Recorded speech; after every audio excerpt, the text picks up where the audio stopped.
Assalamualaikum warahmatullahi wabarakatuh.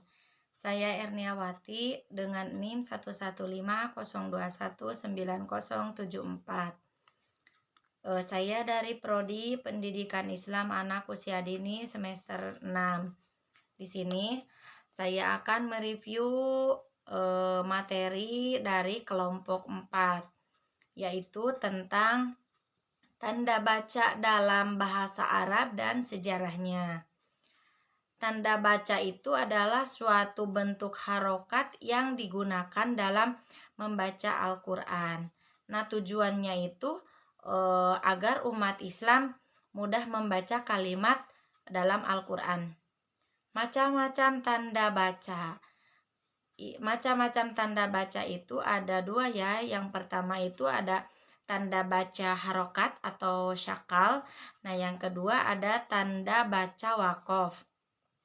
Nah, yang pertama tanda baca harokat atau syakal.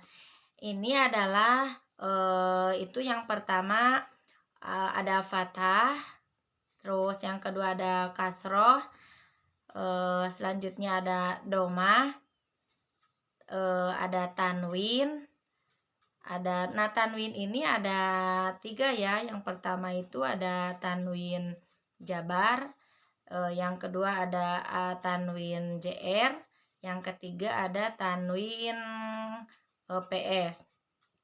Selanjutnya ada tasdid, selanjutnya ada sukun. Nah, cara membaca harokat. Cara membaca harokat itu yang pertama itu ada harokat fathah. Nah, yang berbentuk garis horizontal kecil yang berada di atas suatu huruf hijaiyah dan melambangkan fonem atau harakat tersebut untuk menandai huruf hidup. Nah, contohnya itu adalah a, ba, ta, sa, dan sebagainya. Ya, terus yang kedua yaitu ada harokat kasroh. Nah, ini yang berbentuk garis horizontal miring kecil dan berada di bawah suatu huruf hijaiyah. Contohnya itu seperti ji, hi, khi. Selanjutnya ada harokat domah. Ini harokat domah ini berbentuk waw kecil terletak di atas huruf hijaiyah. Contohnya seperti zu, ru, zu, dan su. Selanjutnya ada harokat tanwin. Nah, harokat tanwin ini adalah menjadi baris yang melambangkan bunyi an, in, un. Selanjutnya ada contohnya itu kof, kon, kan, gon. Nah, selanjutnya itu ada harokat sukun. Adalah penanda hilangnya vokal, yaitu tanda mati sebuah huruf hijaiyah. Nah, contohnya huruf hijaiyah dengan harokat ini yaitu al-mautu, al-mautu. Nah, yang terakhir yaitu ada harokat syiddah atau tasdid. Nah, yang bermakna tanda baca yang berbunyi tebal atau huruf ganda. Contohnya dalam lafad anna atau madda. Nah, itu pakai tasdid ya. Selanjutnya ada tanda baca wakof. Wakof itu menurut bahasa itu artinya berhenti. Kemudian ada wakof menurut istilah adalah menghentikan sejenak bacaan Al-Quran dengan tujuan bernapas disertai niat untuk kembali melanjutkan bacaan.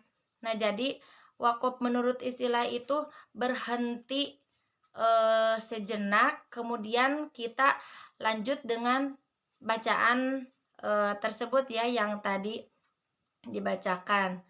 Nah, tanda baca wakof adalah tanda baca yang digunakan untuk menentukan berhenti atau tidaknya suatu bacaan Al-Quran.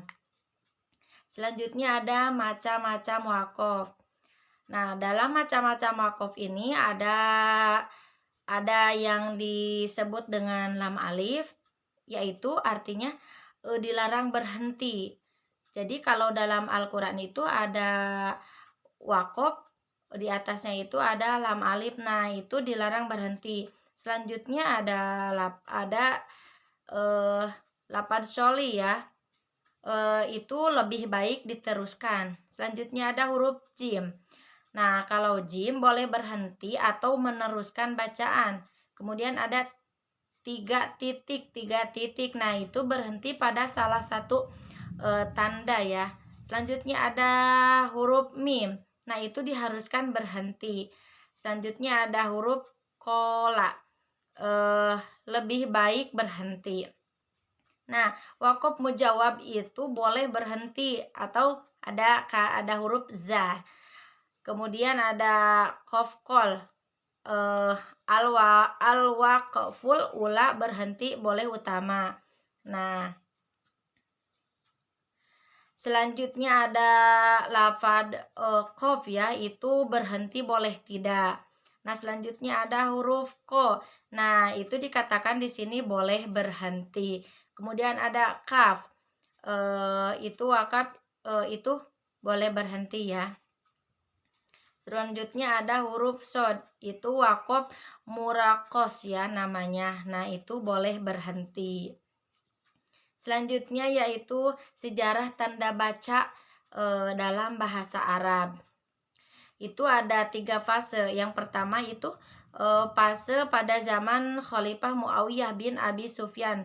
Peletakan tanda baca i'rab titik pada tiap kalimat oleh Abdul Aswad ad-Dauli ya. Terus yang kedua ada fase Abdul Malik bin Marwan.